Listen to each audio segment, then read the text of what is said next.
मात्र नवरा म्हणजे कोण असतो का आपल्यासाठी? देव आहे, देव आहे. नवरा म्हणजे देव आहे. नवरा म्हणजे देव आहे. देव आहे. नवर देव आहे आपला. होय ना. मग ते सांभाळायला पाहिजे बायकोने. का शिव्या दिल्या पाहिजे तिथे, त्याला आता गाठल्या पाहिजे.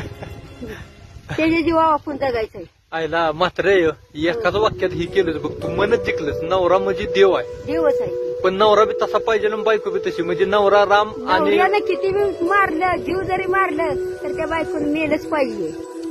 हो, पण नवऱ्याला बोलतं नाही बोललं पाहिजे. नाही. आत्ताच्या दुनियेत कसं आहे माहितीये का, आता प्रत्येकाला दुनियात आहे सगळं उलट.